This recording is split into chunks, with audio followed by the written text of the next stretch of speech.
बच्चों आज हम पढ़ने वाले हैं साइंस का पहला चैप्टर जो है कंपोनेंट्स ऑफ फूड। तो यहाँ पर हम फूड के बारे में, खाने के बारे में पढ़ेंगे। तो शुरू में ही आपको ये पिक्चर दी हुई है, इस पिक्चर में आपको कुछ चीज़ें दिखाई हुई है। तो ये एक तरीके से खाना जो है मिला करके खाया जाता है, सब्जी अलग रोटी अलग, इन सबको एक साथ खाया जाता है। और जब इन सबको एक साथ खाते हैं तभी हमारा बन जाता है मील। ठीक है, मील के अंदर क्या है भाई, चपाती आ गई, दाल आ गई और करी आ गई। ज़्यादातर लोग एक सब्जी एक रोटी, सब्जी रोटी और दाल खाते हैं। ठीक है, अब कुछ पार्ट्स, इंडिया के कुछ पार्ट्स में जो है चावल खाते हैं, कुछ पार्ट्स में रोटी खाते हैं। ये देखिए एक मील का और एग्जांपल दे रखा है, जैसे राइस सांभर और एक वेजिटेबल, ठीक है, जैसे भिंडी हो गई। और कुछ और मील भी हो सकती है जैसे appam, fish curry and vegetable. इसका मतलब ये है, मील का मतलब ये हुआ कि दो तीन चीज़ों को जब मिला देते हैं, मिला करके खाते हैं, उसको हम बोल देते हैं मील। अकेले रोटी को मील नहीं बोलेंगे, मील के साथ सब्जी या दाल ऐसा कुछ होना पड़ेगा, तो ये बन जाएगी मील। अब यहाँ पर पहली जो एक्टिविटी है, इसमें क्या दिया हुआ है, ये वाली एक्टिविटी यहाँ पर दी हुई है, एक्टिविटी 1। ठीक है, तो हमें क्या करना है, अब ये बताना है कि यहाँ पर ये देखिए, ये पंजाब है, उसमें मील में एक आइटम तो जो होगा हमारा ग्रेन का होगा। अब ग्रेन मतलब जो हम डेली चीज़ जो हम खा सकते हैं, जैसे हम डेली रोटी खा सकते हैं, राइस खा सकते हैं, कोई एक ही सब्जी हम डेली नहीं खा सकते। तो ये हो गया ग्रेन। ग्रेन मतलब होता है आपका अनाज। तो रोटी हो गया, चावल हो गया। अब ये जो रोटी है वो कई प्रकार की हो सकती है, मक्की की रोटी हो सकती है, बाजरे की रोटी हो सकती है। ठीक है, ऐसे यहाँ पर आइटम हो गया दाल या मीट में से, मतलब दाल या मीट मतलब ये प्रोटीन की बात कर रहे हैं। ठीक है, प्रोटीन की ये बात कर रहे हैं। तो यहाँ पर राजमा हो गया, ये राजमा को हम किडनी बीन्स बोलते हैं, तूर दाल या रसम। अब वेजिटेबल हो गई एक अलग से, सरसों का साग हो गया यहाँ पर, या फिर कुंदरू हो गया। यहाँ पर कोई अदर आइटम हो सकता है, जैसे यहाँ पर कर्ड दही हो गई, घी हो गया, बटर मिल्क हो गया। ठीक है, छाछ हो गई मतलब घी हो गया, पिकल मतलब अचार वगैरह हो गया। तो ये सब चीज़ें मिला करके बन गया हमारा मील। ठीक है, यहाँ पर ये दे रखा है एक्टिविटी में मील का। अच्छा, कई बार हमें इस वैरायटी का मील जो है नहीं मिल पाता। जैसे अगर हम ट्रैवल कर रहे हैं, इफ़ वी आर ट्रैवलिंग, हमें जो भी अवेलेबल होता है हम वो चीज़ खा लेते हैं, जो भी आपको रास्ते में मिल रहा है। वही जो चीज़ आपको, कई बार ऐसा हो सकता है जो घर में मिल रही है वहाँ ना मिले, तो जो अवेलेबल होता है वो आप खा लेते हैं। कई बार तो भाई हमें ये हर हर डेली नहीं मिल पाता ना ये। कई बार ऐसा होता है कि बहुत सारे आइटम हम तब बनाते हैं जब हमारे घर में कोई पार्टी, बर्थडे वगैरह ऐसा कुछ हो। ठीक है, अब what do different food items contain. Contain मतलब इनके अंदर क्या होता है, डिफरेंट फूड आइटम्स के अंदर क्या होता है जो आप खा रहे हैं। तो जैसे यहाँ पे मैंने आपको बताया कि ग्रेन जो होता है उसके अंदर कार्बोहाइड्रेट्स होते हैं, फिर यहाँ पर जो मीट होता है इसमें प्रोटीन होता है, फिर वेजिटेबल्स हैं इसमें विटामिन मिनरल्स ये सब चीज़ें होती हैं। ठीक है, ऐसे ही दही में भी विटामिन मिनरल्स ये सब चीज़ें आपको मिलती है। वाटर कंटेंट जो है बहुत होता है दही में, है ना। तो किस में क्या होता है उसके बारे में अब हम पढ़ेंगे। जो भी कंपोनेंट इनके अंदर होते हैं वो हमारी बॉडी को चाहिए, हमारी बॉडी की आवश्यकता होती है। तो इन कंपोनेंट को क्या बोलते हैं, हम बोलते हैं न्यूट्रिएंट्स। खाने के अंदर क्या होते हैं, न्यूट्रिएंट्स। न्यूट्रिएंट्स कितने प्रकार के होते हैं, यहाँ पर देखिए लिखा हुआ है, carbohydrates, proteins, fats, vitamin and minerals. अब इनकी अंदर भी अलग अलग कैटेगरी होती है। जैसे विटामिन हो गया, विटामिन ए, विटामिन के, विटामिन ई, विटामिन डी। तो ये सब जो है ये विटामिन है।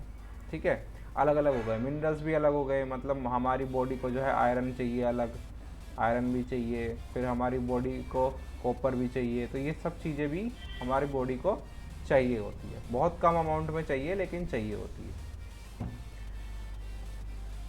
अच्छा, और क्या है, और भी इन एडिशन और क्या होता है भाई, डाइटरी फाइबर्स होती है। फाइबर मतलब सलाद में होती है फाइबर, और ये खाना पचाने में बड़ा काम आती है। और वाटर तो हमें चाहिए ही चाहिए, है ना भाई, वाटर तो इसमें, हाँ, पूरा खाना खाने के साथ जो है पानी सब लेते हैं। तो क्या सारे फूड में न्यूट्रिएंट्स होते हैं, और न्यूट्रिएंट्स को चेक कैसे किया जा सकता है। तो यहाँ पर कुछ एक्टिविटी दी हुई है जिससे हम न्यूट्रिएंट्स, किस में क्या न्यूट्रिएंट्स है उसको हम पता लगा सकते हैं। ठीक है, किस खाने में क्या होता है उसको टेस्ट करने के लिए हमें कुछ सॉल्यूशन चाहिए होंगे। ठीक है, सॉल्यूशन मतलब ये भी कुछ केमिकल्स होते हैं, iodine, copper sulphate, caustic soda, ये सब हमें चाहिए। टेस्ट ट्यूब भी चाहिए हमें, एक ड्रॉपर होता है जिससे हम ये ड्रॉप कर सकते हैं, ये इसको बोलते हैं ड्रॉपर। ठीक है, तो अब सबसे पहले हम यहाँ पे देखिए, यहाँ पे मोटा मोटा भी हो रखा है हाईलाइट, कार्बोहाइड्रेट कैसे चेक करते हैं सबसे पहले हम वो देखेंगे। जो हमारी बॉडी में कार्बोहाइड्रेट मिलता है, the carbohydrates found in our food are in the form of starch and sugar. तो हमारा जो कार्बोहाइड्रेट होता है फूड के अंदर, वो स्टार्च और शुगर की फॉर्म में होता है। तो हम उसको कैसे टेस्ट करते हैं, देखिए ऊपर दे रखा है कैसे टेस्ट करते हैं। यहाँ पर हमें क्या करना है, dilute solution of iodine can be prepared by adding a few drops of tincture iodine to a test tube half filled with water। dilute solution बनाना है हमें किसका, आयोडीन का।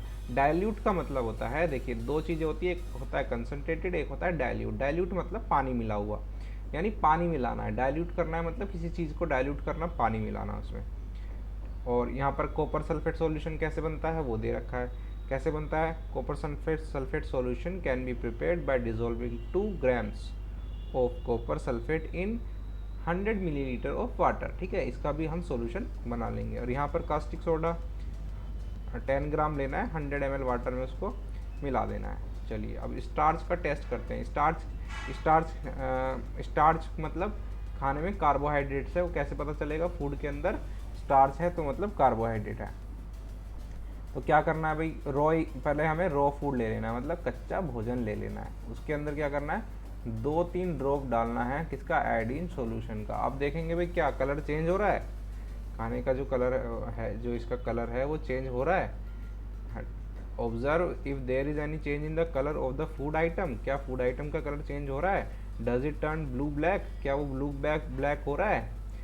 अगर ब्लू ब्लैक हो रहा है इसका मतलब खाने के अंदर जो है वो स्टार्च है, खाने के अंदर स्टार्च है। तो स्टार्च हम आसानी से आयोडीन सॉल्यूशन से पता लगा सकते हैं तुरंत।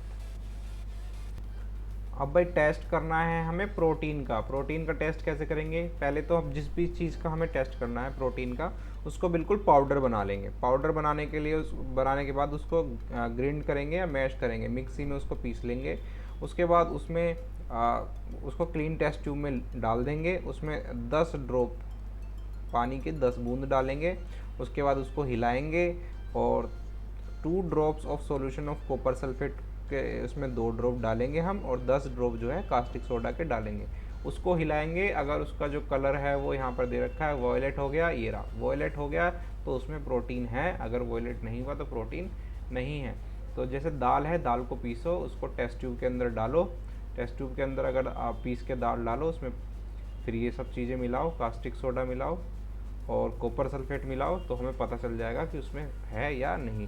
तो एक्सपेरिमेंट आप कर सकते हो अपने स्कूल में, अगर आपके स्कूल में ये सब केमिकल्स हैं। उसके बाद आप ये टेबल है फिल कर सकते हो कि भाई मिल्क के अंदर क्या था, इनमें से ग्राउंडनट के अंदर क्या था, अनकुक्ड पाउडर राइस के अंदर क्या था। तो ये सब चीज़ें जो हैं आप अपने आप चेक कर सकते हैं। आ जाते हैं वही आगे, टेस्ट फॉर फैट्स। अब जैसे हमने कार्बोहाइड्रेट्स और प्रोटीन का टेस्ट किया है, ऐसे ही हम फैट का भी टेस्ट कर सकते हैं। अच्छा, कई बार आप जो है न्यूज़पेपर में या कागज़ में रोटी लपेट कर स्कूल ले जाते हैं, तो क्या होता है, जो घी है उससे क्या होता है, वो कागज़ चिकना हो जाता है ना। तो अगर हमें फैट्स का टेस्ट करना है तो वैसे ही करते हैं हम, उसको हम पेपर के अंदर रख लेते हैं। अगर कुछ ऑयली पैच सा हमें दिखता है, ऑयल का कोई निशान दिखता है, और तो वो उसमें क्या है, फैट है। ठीक है, फैट का हमें आसानी से पता चल जाता है। चिकनाई वगैरह ज़्यादातर जो होती है वो फैट होती है। तो आपको पता चल जाएगा कौन से फूड आइटम में कौन सा न्यूट्रिएंट्स हैं। अब यहाँ पर देखो 2 न्यूट्रिएंट्स हमने छोड़ दिए हैं, क्या, विटामिन छोड़ दिए और मिनरल्स। बाकी हमने 3 चीज़ें चेक कर ली, कार्बोहाइड्रेट, प्रोटीन और फैट्स का हम पता कैसे लगाते हैं। यहाँ पर कुछ चीज़ें दे भी रखी है ना, साइड में पिक्चर्स भी दे रखी हैं। What do various nutrients do for our body. अब ये जो न्यूट्रिएंट्स हैं वो क्या करते हैं, देखिए भाई कार्बोहाइड्रेट्स जो होता है, देखो रोटी रोज़ खाते हैं, रोटी क्या करती है, रोटी हमें एनर्जी देती है। ठीक है, फैट क्या करते हैं, फैट भी हमें एनर्जी देते हैं। फैट जो है बहुत ज़्यादा एनर्जी देते हैं कार्बोहाइड्रेट से, इसलिए फैट जो है स्टोर भी हो जाता है हमारी बॉडी में, और जब हमें ज़रूरत पड़ती है तो ये फैट्स काम आते हैं। फूड कंटेनिंग फैट्स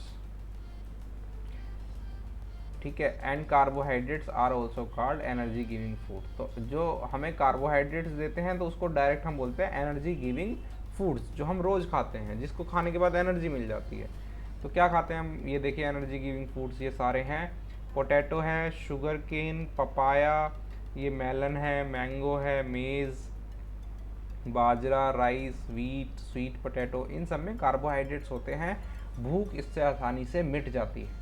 ठीक है, यहाँ पर कार्बोहाइड्रेट के सोर्स दे रखे हैं। उसके बाद देखिए यहाँ पर कुछ सोर्स जो हैं ये फैट्स हैं।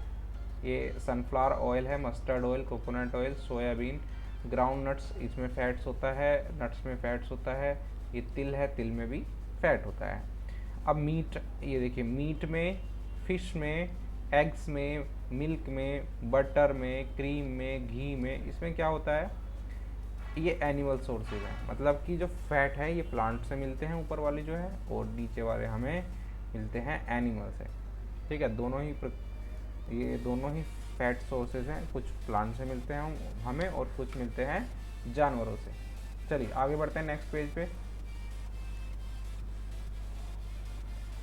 यहाँ पर आपको प्रोटीन दिखा रखे हैं, ये देखिए ये सब प्लांट से मिलते हैं, और ये नीचे एनिमल। मीट में क्या होता है, प्रोटीन होता है, मिल्क में प्रोटीन होता है, फिश, पनीर, एग्स, ये इन सब में होता है प्रोटीन। और ये जो ऊपर दिए हुए हैं ग्राम, मूंग, तूर दाल, बीन्स, सोयाबीन, पीस, ये भी हमें प्लांट से मिलता है, इनमें होता है प्रोटीन। अब देखिए प्रोटीन और विटामिन ए क्या करता है भाई, हमारी स्किन को और आई को हेल्दी रखता है। विटामिन सी क्या करता है, बहुत सारी बीमारियों से हमें बचाता है। डी क्या करता है, D helps our body to use calcium for bones and teeth. ठीक है, हमारी बॉडी में बोन्स और टीथ कैल्शियम एब्जॉर्ब करे, उसके लिए विटामिन डी जो है काफ़ी यूज़फुल होता है। अब यहाँ पर दे रखे हैं कि कौन सा फूड किस विटामिन में रिच होता है। विटामिन ए के लिए हमें क्या खाना चाहिए भाई, गाजर, पपाया, मैंगो, ये सब, फिश ऑयल, मिल्क, इसमें होता है विटामिन ए। बी किस में होता है विटामिन बी, वीट में, लीवर में। ठीक है, ये मीट का जो लीवर होता है उसमें होता है विटामिन बी। राइस में विटामिन बी होता है। उसके बाद हमें दे रखा है विटामिन सी। विटामिन सी मतलब ज़्यादातर खट्टी चीज़ों में होता है विटामिन सी। ठीक है, देखो खट्टी चीज़ें ना, यहाँ पे ऑरेंज भी खट्टा है, टोमेटो भी खट्टा है, गुआवा खट्टा नहीं है, ग्रीन चिली, लेमन खट्टा है, आंवला खट्टा है। तो खट्टी चीज़ों में क्या होता है, विटामिन सी। अब विटामिन डी कहाँ होता है, मिल्क में, बटर में, फिश में, और उसके बाद एग में, यहाँ पर होता है विटामिन डी। तो प्रोटीन जो होता है उसको बोलते हैं हम बॉडी बिल्डिंग फूड, क्योंकि प्रोटीन से बनती है मसल्स। और बाकी जो विटामिन्स होते हैं वो क्या है, वो हमें एक तो बीमारियों से बचाते हैं, हमारी आँख, हड्डियाँ, दांत, गम्स, ये सब इनको हेल्दी रखते हैं और हमें अलग अलग प्रकार की बीमारियों से बचाते हैं। Vitamin A, vitamin C, vitamin D, vitamin E के बहुत सारे हैं। There is also a group of vitamin called vitamin B complex. ये विटामिन बी कॉम्प्लेक्स का एक ग्रुप होता है। Vitamin B1, B2, B6, B12, folic acid, ये सारे जो विटामिन हैं ये विटामिन बी कॉम्प्लेक्स के अंदर आ जाते हैं।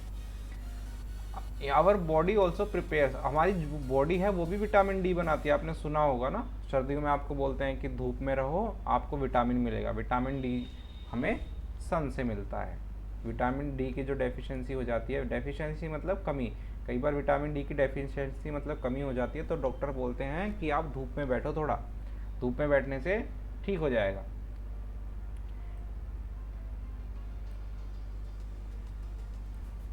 एक फूड में कई प्रकार के न्यूट्रिएंट्स हो सकते हैं, ठीक है, लेकिन कुछ न्यूट्रिएंट्स ऐसे होते हैं जो ज़्यादा होते हैं। जैसे चावल है, चावल में कार्बोहाइड्रेट्स ज़्यादा होते हैं, और भी न्यूट्रिएंट्स होते हैं लेकिन कार्बोहाइड्रेट इसमें ज़्यादा है, इसलिए हम इसको बोलेंगे carbohydrate rich food. Carbohydrate rich food, क्योंकि उसमें कार्बोहाइड्रेट ज़्यादा है इसलिए कार्बोहाइड्रेट रिच बोल देते हैं। कुछ प्रोटीन रिच होते हैं, जैसे मीट हो गया, एग हो गया, उसको प्रोटीन रिच बोल देते हैं। और भी चीज़ें होती हैं उनमें, लेकिन उसमें प्रोटीन क्योंकि ज़्यादा होता है तो इसलिए उसको बोल देते हैं प्रोटीन रिच। और कौन से न्यूट्रिएंट्स होते हैं? डाइटरी फाइबर होती है, ठीक है। डाइटरी फाइबर को क्या बोलते हैं? हम रफेज बोलते हैं। ये कहाँ से मिलता है? प्लांट से मिलता है ज़्यादातर, होल, ठीक है। ज़्यादातर रफेज कहाँ से मिलता है? प्लांट से। Whole grains and pulses, potatoes, fresh fruits, vegetables, ये इन सब में ये मिलता है रफेज। हमें कोई न्यूट्रिएंट प्रोवाइड नहीं करता बॉडी को, लेकिन ये भी हमारे फूड का एसेंशियल पार्ट होता है और हमें ये बल्क में खाना भी चाहिए, क्योंकि अनडाइजेस्टिव फूड जो होता है इसकी हेल्प से बाहर निकल जाता है हमारी बॉडी से। यहाँ पे पिक्चर दे रखी है, some sources of iodine. Iodine कहाँ कहाँ होता है? इन सब चीज़ों में होता है, जिंजर में होता है आयोडीन। प्राउंस, ये प्राउंस हैं, और ये क्लियर नहीं दे रखा क्या है, ठीक है। इधर फोस्फोरस कहाँ पर होता है? ये मिनरल्स है ना, मिनरल्स, फोस्फोरस तो मिल्क में होता है फोस्फोरस, हरी मिर्च में होता है, केलों में होता है, ये जीरा है। अब यहाँ पर ये पालक, ये सेब, ये इनमें क्या होता है? आयरन होता है, तो कैल्शियम होता है, ये सब मिनरल्स भी बहुत ज़रूरी होते हैं। तो आपको पता चल रहा है कि किस में, कौन से फूड आइटम में क्या चीज़ें होती है, कौन सा न्यूट्रिएंट होता है। एक ही वीडियो में इसको बनाएंगे तो काफ़ी लंबा हो जाएगा, तो हम इसको 2 पार्ट्स में बनाएंगे। अगर आपको ये वीडियो अच्छी लगी है तो इस चैनल को सब्सक्राइब कर दें और बेल आइकन को ज़रूर ऑन कर लें, ताकि आप जब भी नेक्स्ट वीडियो में अपलोड करूँ आपके पास तुरंत नोटिफिकेशन आ जाए। Thank you, bye bye.